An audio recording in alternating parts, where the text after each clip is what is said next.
Assalamualaikum warahmatullahi wabarakatuh. Hari ini kami akan membentangkan etnik yang telah kami kaji, iaitu etnik Serani.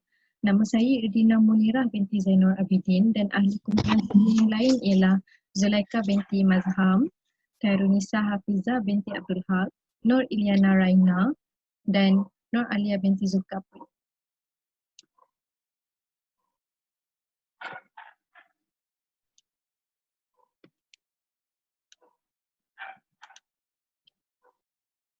Malaysia merupakan negara yang berbilang kaum. Etnik-etnik di Malaysia mempunyai pelbagai budaya, adat resam, bahasa, perkahwinan dan lain-lain. Terdapat beberapa objektif yang telah kami kecapi, antaranya ialah mempelajari dan mengenali kepelbagaian warisan seni yang wujud di kalangan etnik-etnik di Malaysia, mengkaji dan menyiasat pengetahuan masyarakat tentang kewujudan warisan kesenian etnik Portugis. Yang ketiga, memupuk kesedaran masyarakat agar menjaga warisan yang sedia ada ini sebaik mungkin agar tidak lenyap di telan zaman. Dan yang terakhir, dapat menguasai, mengumpul, merekod dan menganalisis data dan maklumat mengenai jenis-jenis warisan di Malaysia melalui kajian ini. Seterusnya saya akan serahkan kepada Iliana. Terima kasih Irina. Bagi latar belakang etnik Serani, masyarakat Portugis di Melaka dari penaklukan Portugis ke atas Melaka pada tahun 1511. Dasar kerajaan Portugis pada masa itu menggalakkan perkahwinan campur bagi tenteranya dengan wanita tempatan dengan tujuan untuk menyebarkan agama Kristian Katolik dan mengembangkan masyarakat mereka di tanah jajahan ini. Masyarakat Portugis yang dilahirkan hasil perkahwinan campur dengan orang tempatan dipanggil mesticos. Gelaran ini akhirnya tidak digunakan lagi. Sebaliknya mereka dipanggil genti Kristang atau orang Kristian. Setelah 500 tahun berlalu, masyarakat Portugis telah berkembang dan lebih dikenali sebagai Serani Portugis kerana mereka mengamalkan fahaman Kristian Katolik. Hampir keseluruhan kaum ini beragama Kristian dan terdapat beberapa golongan tersebut memeluk agama Buddha dan juga memeluk agama Islam yang berkahwin dengan wanita Melayu. Dahulunya masyarakat Portugis tinggal di Tengkera, Bandar Hilir, Prayaland, Jalan Kubur dan Jalan Bunga Raya berhampiran kampung Jawa. Kini mereka tinggal kampungan Portugis terletak di ujung Pasir Melaka. Penempatan ini telah diperuntukkan dengan 28 ekar tanah yang terdiri daripada lot 300 buah rumah yang berdekatan dengan laut kerana majoriti penduduk Portugis ialah nelayan. Sambungan seterusnya saya beri kepada Khairunisa. Okay. Terima kasih Iliana. Bagi permasalahan kajian, sepanjang kami melakukan kajian etnik Serani di perkampungan Portugis, terdapat dua masalah kajian yang kami hadapi, iaitu pertama, penutupan muzium disebabkan PKP.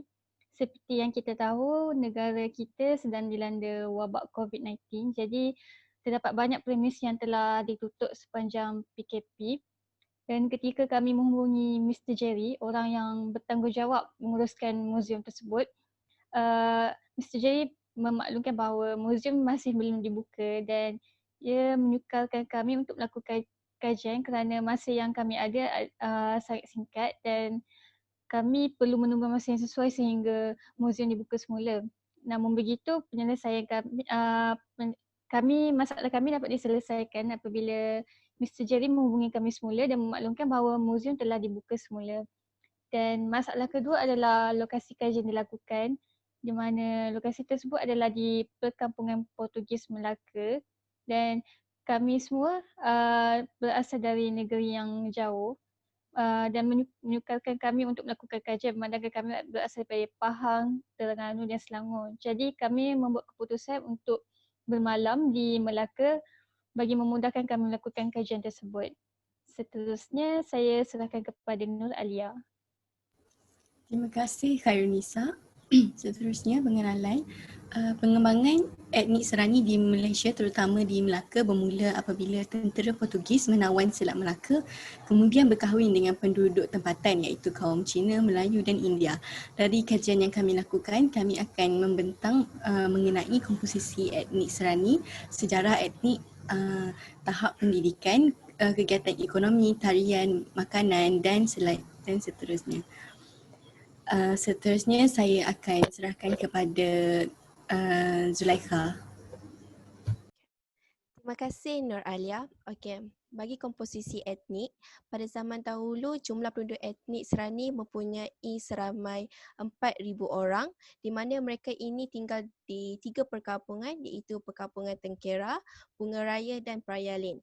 Seperti yang kita lihat, Perkampungan Tengkera mempunyai penduduk yang ramai. Ini disebabkan perkampungan tersebut terletak di pesisiran pantai. Kini jumlah penduduk etnik Serani mempunyai tidak lebih 2,000 orang dan penduduk yang ramai kita dapat lihat ialah etnik Serani tersendiri. Okay, seterusnya saya akan serahkan kepada Irdina Munirah.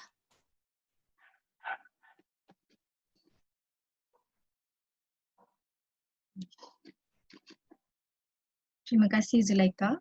So seterusnya sejarah etnik. Masyarakat Portugis telah wujud di Melaka sejak abad ke-19. Pada awalnya tujuan kedatangan mereka ke negeri Melaka untuk berdagang. Mereka berdagang rempah ratus khususnya. Pada awalnya mereka tinggal di kota Formosa. Namun pada tahun 1933 mereka mula berpindah ke ujung pasir Melaka. Etnik ini terhasilnya dari perkahwinan campur di mana pada masa tersebut masyarakat Tanah Melayu berkahwin dengan askar Portugal. Etnik Portugis atau lebih dikenali sebagai etnik Serani. Serani ialah singkatan bagi Nasrani yang membawa maksud pengikut Yesus. Umumnya kita ketahui masyarakat Portugis ini menganuti agama Katolik. Seterusnya saya akan serahkan kepada Iliana. Terima kasih Irdina. Terdapat beberapa tokoh etnik Serani yang berjaya iaitu Tan Sri Datuk Sri Tony Fernandez. Nama penuh beliau adalah Anthony Frances Fernandez. Beliau merupakan keluarga yang bercampuran India dan Portugis Melaka. Beliau seorang usahawan yang berjaya sehingga hari ini iaitu merupakan pengasas ketua eksekutif atau pengarah Air Asia Berhad dan juga pengasas The Tune Group Sdn Berhad. Sumbangan beliau ialah beliau memperkenalkan penerbangan tambang murah yang dengan tagline-nya Now Everyone Can Fly. Dan ia telah membawa perubahan yang besar bagi syarikat Air Asia yang memperolehi keuntungan tinggi dalam tempoh masa yang singkat dan juga berjaya membawa Air Asia sebagai revolusi industri penerbangan serantau dan Air Asia juga merupakan tambang murah yang pertama di Asia. Seterusnya, Datuk Hans Isaac dan Tun Datin Paduka Seri Jenny Abdullah juga merupakan tokoh etnik yang berjaya. Seterusnya, saya serahkan kepada Khairunisa.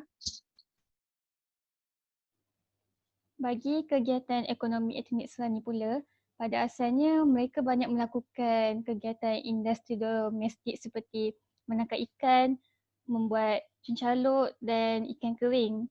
Mereka juga gemar meluangkan masa lapang mereka dengan aktiviti hiburan seperti berdansa dan bernyanyi. Pada pertengahan tahun 70-an, ramai etnik Serani mula berpindah ke luar bandar kerana pada ketika itu industri Melaka mula sudah maju Jadi mereka mula bekerja dalam sektor swasta, sektor kerajaan dan kebanyakannya dalam sektor seperti perhotelan kerana terdapat ramai pelancong luar yang datang ke Melaka. Dan masih juga terdapat etnik Serani yang melakukan aktiviti penangkapan sebagai hobi mereka. Okey, saya serahkan kepada Nur Alia. Terima kasih Khairunisa. Seterusnya, interaksi antara etnik. Interaksi positif antara etnik ini perlu dipupuk dan dijaga bagi mencapai perpaduan demi Melaka masa depan yang lebih cerah. Pelbagai inisiatif yang telah pihak kerajaan jalankan dalam merapatkan hubungan pelbagai etnik ini. Antaranya dengan pembinaan sekolah kebangsaan dan sekolah menengah kebangsaan. Seperti yang kita lihat di Melaka, kerajaan telah wujudkan sekolah menengah kebangsaan Canossa Convent yang terletak di ujung pasir perkampungan Portugis, iaitu betul-betul bersebelahan dengan Muzium Portugis. Pembinaan sekolah ini telah menyumbang kepada hubungan yang baik antara masyarakat berbilang kaum kerana mereka tidak mengasingkan pelajar berlainan bangsa, malah meletakkan mereka di bawah satu bumbung yang sama. Percampuran pelbagai etnik di sekolah ini telah membantu perkembangan anak-anak serta membuat mereka saling menghormati dan bertoleransi antara satu sama lain. Anak-anak juga akan lebih mahir dalam berkomunikasi selaras dengan negara membangun.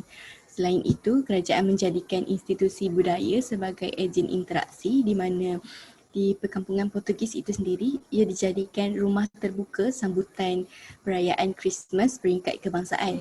Mereka akan berkumpul beramai-ramai dan menyiapkan tempat itu bersama-sama. Kemeriahan sambutan akan mengurangkan buruk sangka, kejutan budaya dan salah konsep perkauman. Kerajaan juga menyediakan pelbagai jenis pekerjaan yang tidak mengasingkan kaum, malah bercampur bangsa. Mereka bekerja di hotel pelancongan sebagai kerani dan sebagai pekerja kilang. Seterusnya saya akan serahkan kepada Zulaikha. Terima kasih Nur Alia. Okey, budaya dan adab resam etnik Serani. Yang pertama adalah perkahwinan. Semasa pemerintahan Belanda dan Inggeris di Tanah Melayu, seorang pelayar atau penjelajah digalakkan berkahwin dengan wanita tempatan yang ditetapkan oleh Alfonso de Albuquerque. Daripada perkahwinan campur ini, satu amalan diwujudkan iaitu amalan perkahwinan amalgamasi. Kelebihan perkahwinan campur, ia dapat menghasilkan wajah yang berlainan daripada wajah sebenar mereka. Okey. Dari segi upacara dan adat resam etnik Serani pula ialah ia mempunyai 3 peringkat. Peringkat pertama adalah merisik. Ada merisik ini diwakili oleh seorang dalam keluarga pihak lelaki dan mereka akan berbalas pantun dalam bahasa Portugis. Seterusnya peringkat kedua adalah pertunangan. Hanya keluarga pihak lelaki sahaja yang boleh datang ke rumah pihak perempuan dan mereka ini akan membawa sebotol wine dan dalam golongan mereka ini mereka mestilah yang sudah berkahwin. Dan akhir sekali adalah peringkat perkahwinan.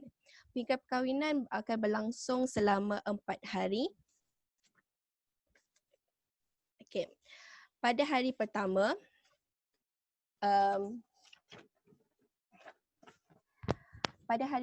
iaitu pada hari Khamis. Pada hari Khamis pada hari Khamis dipanggil sebagai Old Lady Making of the Bed. Okay. Bermaksud di sini perbuatan katil ini akan dibuat oleh Old Lady. Mereka akan menghias katil itu dengan membentangkan cadar di atas katil. Okey, untuk membuat katil ini, Pantai Larang mengatakan jika mereka belum berkahwin, mereka selamanya tidak akan berkahwin. Selepas mereka membuat katil, mereka akan bersama makan sejenis kek yang dikenali sebagai abu-abu. Okey, abu-abu ini adalah simbolik kepada wanita, kepada old lady itu, di mana mereka yang menghidangkan abu-abu ini. Old lady itu juga digelar sebagai abu-abu. Okey, pada hari kedua adalah pada hari terakhir mereka menikmati sebelum berkahwin. Kerana adat mengatakan selepas mereka berkahwin, mereka tidak boleh berkahwin dengan orang lain melainkan salah seorangnya meninggal dunia. Okey, next. Okey, selepas itu pada hari ketiga iaitu pada hari Sabtu, mereka akan pergi ke gereja dan berikrar till death do us part, yang mana mereka akan berjanji pada Tuhan mereka, dan jika berlaku perceraian atau ada hubungan seksual dengan orang lain, gereja tidak akan menerima mayat pesalah tersebut. Dan akhir sekali pada hari keempat iaitu Thanksgiving Day, antara aktiviti yang dilakukan adalah menjamu selera, menari dan bersukaria bersama tamu. Dan selepas selesainya majlis perkahwinan ini, pengantin lelaki dan pengantin perempuan akan pergi berjumpa dengan tetamu untuk mengucapkan terima kasih sebagai tanda penghormatan mereka datang ke majlis mereka. Okay. Dari seterusnya,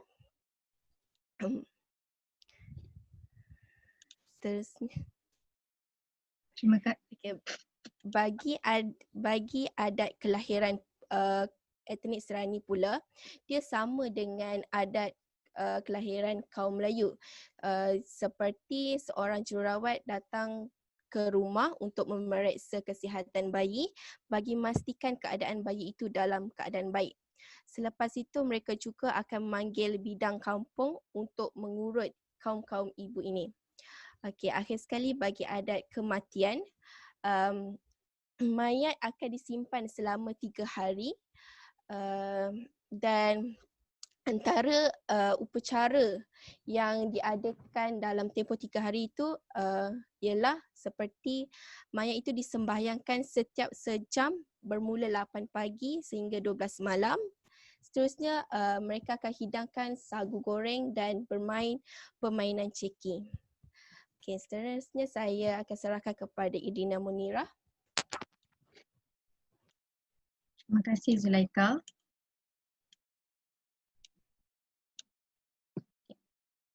Seterusnya tarian tradisional. Seperti yang kita ketahui, setiap etnik-etnik di Malaysia mempunyai tarian tradisional mereka yang tersendiri. Begitu juga dengan etnik Serani. Mereka sangat mencintai alunan muzik dan juga tarian. Tarian Portugis yang terkenal ialah Branyo dan Farapira. Tarian ini mempunyai ciri-ciri gabungan kebudayaan tempatan dan juga Portugal. Tarian Branyo ini berusia hampir 4 abad. Tarian ini selaras dengan joget Melayu, di mana versi Branyo ini dinyanyikan seperti berbalas pantun yang dikenali sebagai Mata Akan Tigap, yang membawa maksud kill the song. Selain itu, terdapat juga tarian klasik yang lain yang merupakan tarian tradisi etnik Portugis ini juga. Antaranya ialah Tianica, Jingkling Nona, Bongbong Fila, Serampang Golek-Golek dan Serampang Laut.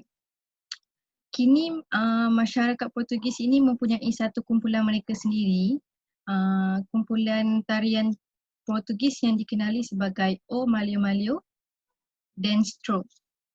Tarian tradisi Portugis ini selalunya dipersembahkan semasa pesta-pesta dan juga semasa perkahwinan.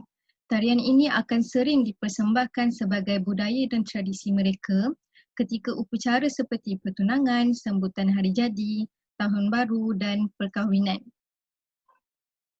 Tarian tradisi Portugis ini mempunyai baju tarian sendiri di mana berasaskan pakaian tradisi Portugal. Bagi penari perempuan, mereka akan mengenakan dres putih paras lutut dipadankan bersama selendang, topi, bib dan apron yang dijahit sendiri. Syal merah yang kami sedang pakai ini menunjukkan bagaimana mereka memakainya dan pakaian tradisional bagi tarian tersebut. Bagi penari lelaki pula, mereka akan mengenakan sut hitam, kemeja putih, bib dan juga topi. Bagi mengekalkan budaya tradisi kebudayaan ini, masyarakat Portugis dari kalangan kanak-kanak dan remaja diwajibkan untuk mempelajari tarian-tarian ini. Hal ini disebabkan mereka ingin mengekalkan tradisi tersebut dan tidak mahu tarian tradisional mereka lenyap di telan zaman. Seterusnya saya akan serahkan kepada Iliana untuk part seterusnya.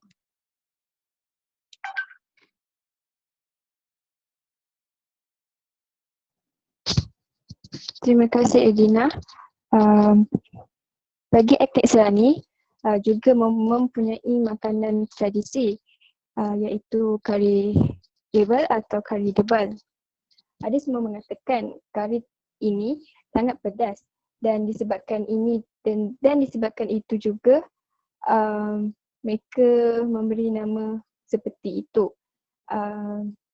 Kari tersebut dihidangkan pada hari Christmas dan juga menghidangkan kambing panggang dan juga ayam Melanda. Bagi acar dan cencaluk pula, ia sama seperti makanan tradisi kaum Melayu. Seterusnya saya serahkan kepada Karinisa.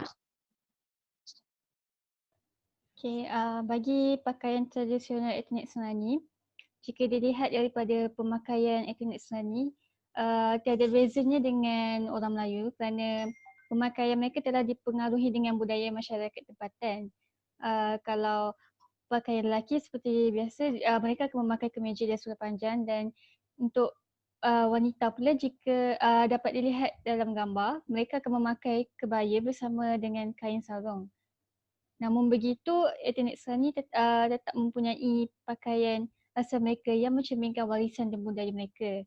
Pakaian asal tradisional etnik Serani adalah untuk wanita, mereka akan memakai blouse kembang bersama dengan skirt yang berlapis-lapis, dipakai bersama apron. Manakala lelaki pula akan memakai seperti pakaian suit barat, dan kebiasaannya pakaian ini akan dipakai ketika menyambut hari-hari penting seperti pesta perkahwinan, pesta tahun baru dan hari Christmas. Okay, seterusnya saya serahkan kepada Nur Alia. Terima kasih Kak Yunisa. Seterusnya adalah permainan tradisional. Permainan tradisional etnik Serani ini sama sahaja dengan permainan kaum Melayu, Cina dan India. Ini kerana sejak penjajahan nenek moyang kaum Portugis ini ke Kepulauan Tanah Melayu, mereka sudah diperkenalkan dengan budaya dan adat resam masyarakat di Melaka terutamanya. Mainan pertama adalah batu serambai. Ia dimainkan secara berkumpulan oleh kanak-kanak. Batu serambai ini dimain dengan menggunakan biji getah ataupun batu kecil yang memudahkannya untuk menangkap. Ia mempunyai 7 peringkat sambutan. Dan seterusnya adalah permainan sepak raga atau dikenali sebagai sepak takraw. Ia wujud sejak zaman Kesultanan Melayu Melaka lagi dan dimain oleh golongan bangsawan. Ia dipanggil sepak raga kerana bola yang digunakan itu adalah diperbuat daripada bilah-bilah rotan yang dianyam bulat seperti raga. Dan seterusnya adalah congkak. Congkak ini adalah berasal dari benua Afrika atau Arab yang telah masuki Asia Tenggara disebabkan faktor perdagangan. Nama congkak itu sendiri berasal dari perkataan Melayu iaitu congak yang bermaksud pengiraan mental. Ia dimain secara berpasangan. Seterusnya saya akan serahkan kepada Zulaika. Terima kasih Nur Alia. Okey, bagi seni bina yang ada di Melaka, antara seni bina yang terkenal di Melaka ialah Kota Formosa dan Gereja St. Paul. Okey, Kota Formosa merupakan kubu pertahanan dan penempatan Kristian. Kota ini sangat unik dan dilengkapi dengan 4 tembok yang mempunyai ketebalan antara 2.4 meter hingga 4.5 meter. Tembok-tembok ini diperbuat daripada batu letrik. Bagi gereja St. Paul pula, ia berfungsi sebagai gudang simpan peluru senjata untuk berhadapan dengan orang Jawa pada zaman dahulu. Okey, kini gereja St. Paul ini dalam proses menukar nama kepada Bukit Melaka. Okey, seterusnya saya akan serahkan kepada Irdina. Terima kasih Zulaika. So seterusnya agama. Masyarakat Portugis ini majoritinya mereka menganuti agama Katolik di mana kepercayaan ini telah dianuti berzaman sejak zaman nenek moyang mereka lagi. Ini dapat dibuktikan dengan patung berhala yang mereka miliki di setiap rumah. Patung tersebut dinamakan sebagai Shrine of Our Lady. Selain itu, mereka juga menyambut kepercayaan keagamaan seperti Good Friday, Easter dan Thanksgiving prayers. Upacara Thanksgiving prayers ini agak unik di mana mereka berarak sambil menyanyikan lagu dalam bahasa Latin. Tambahan lagi, terdapat satu upacara iaitu Feast Saint John di mana seluruh penduduk akan menyalakan lilin. Bagi mereka, menyalakan lilin ini umpama memberi sumber cahaya kepada Tuhan mereka iaitu Yesus untuk datang ke rumah mereka dan merahmati mereka pada hari tersebut.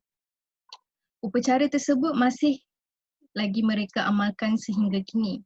Jelaslah kepercayaan dan kesetiaan kepada agama sangat penting bagi mengekalkan dan mewarisi pada generasi akan datang. Seterusnya saya akan serahkan kepada Iliana.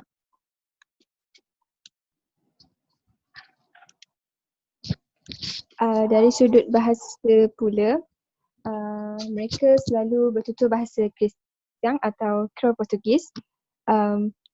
Bahasa tersebut merupakan satu-satunya ciri yang melambangkan identiti mereka. Bahasa Portugis iaitu Kristian diberikan nama tersebut oleh mereka sendiri. Bahasa Creole ini adalah bahasa yang tidak campur aduk dalam mana-mana bahasa. Dalam mana-mana bahasa seperti bahasa Melayu, Cina dan juga bahasa Inggeris. Tetapi bahasa tersebut tidak dicampur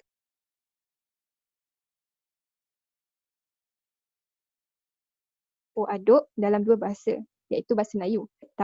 Sekolah dipanggil bandeira dan sebagainya. Seterusnya saya serahkan kepada Khairunisa. Terima kasih Iliana. Sepanjang kami lakukan kajian etnik Serani di perkampungan Portugis, terdapat dua perkara yang ingin kami cadangkan dan yang pertamanya adalah membina muzium etnik Serani yang lebih besar di kawasan strategik. Walaupun sudah terdapat muzium di perkampungan Portugis tersebut, namun kami berpendapat bahawa muzium tersebut sepatutnya dibina dengan lebih besar dan di kawasan strategik, mandakan lokasi kedudukan muzium sekarang adalah berada di hujung kampung dan ia agak sukar untuk kami perasan tentang kewujudan muzium tersebut. Jika muzium etnik Serani dibina di kawasan yang lebih strategik dan dibina dengan lebih besar, etnik Serani dapat mempamerkan dan memperkenalkan budaya warisan mereka kepada masyarakat luar dengan lebih luas lagi. Bagi cadangan kedua pula adalah supaya restoran-restoran di sekitar perkampungan Portugis ini hanya beroperasi sehingga 10 malam. Kerana berdasarkan temu ramah kami bersama Mr. Christopher, Mr. Christopher memberitahu kami bahawa penduduk di perkampungan Portugis ini berasa tidak aman dan berasa keselamatan mereka terancam kerana setiap malam ramai pelancong luar yang datang berkunjung ke restoran tersebut dan bermabuk-mabukan sehingga lewat pagi dan ini mengancam keselamatan mereka dan mereka merasakan kampung mereka sudah tidak aman. Okay. Seterusnya saya akan serahkan kepada Alia untuk kesimpulan. Okey, terima kasih Kak Rinisa. Bagi kesimpulan, hasil dari lapangan kajian mengenai etnik Serani yang kami lakukan, kami dapat mengenali etnik Serani dengan lebih mendalam iaitu mengenai tradisi pakaian, makanan, agama dan adat arisan mereka. Selain itu, pengetahuan mengenai etnik-etnik di Malaysia ini perlu diselami oleh setiap individu supaya dapat pengetahuan yang lebih luas.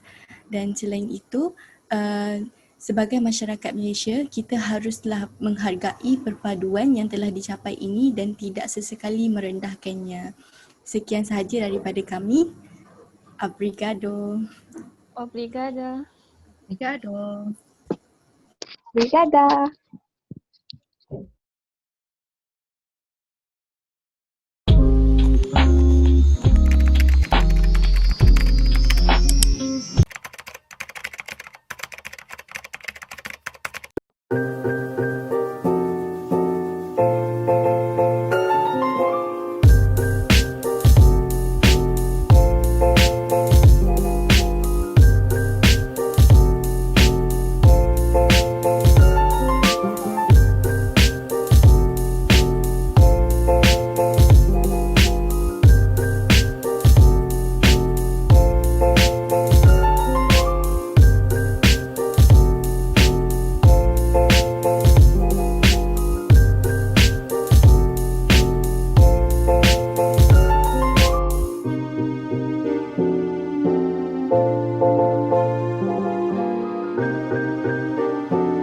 Sampai dekat kampung Portugis. Belakang tu museum. Ni persekitaran dia. Ikutlah pusing. Tak nak pusing. Tak nak pusing.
Because now we preserve fishing room because our main sea, you see, as you can see, is already reclaiming. The sea water is getting polluted. There is still fish, but it's not as good as those days. Okay? Before we have about 90% to 80% fishermen. Now you have about 20%. So it's really because of the fish is not good. The catching is not like those days. Those days they need a lot of money in fish. They also can give away free fish for people.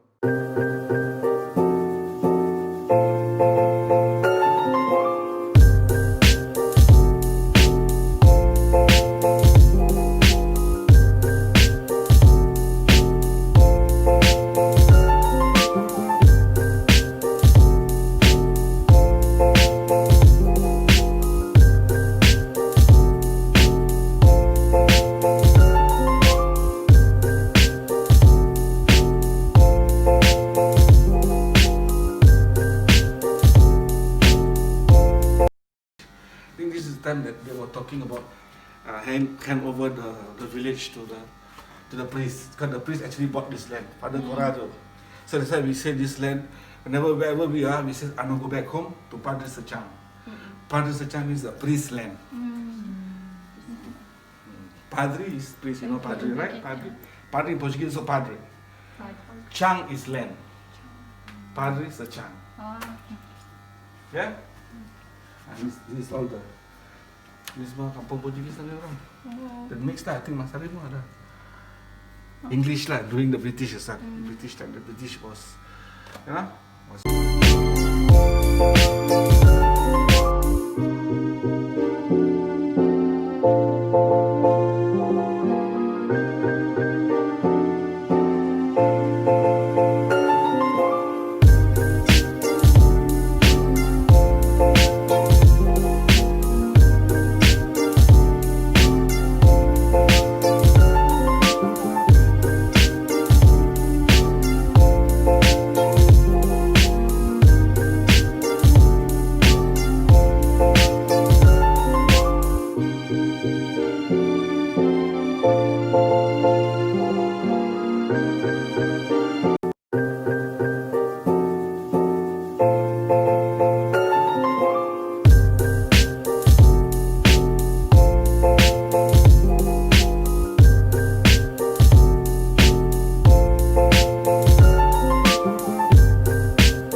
Take one, two, think, follow.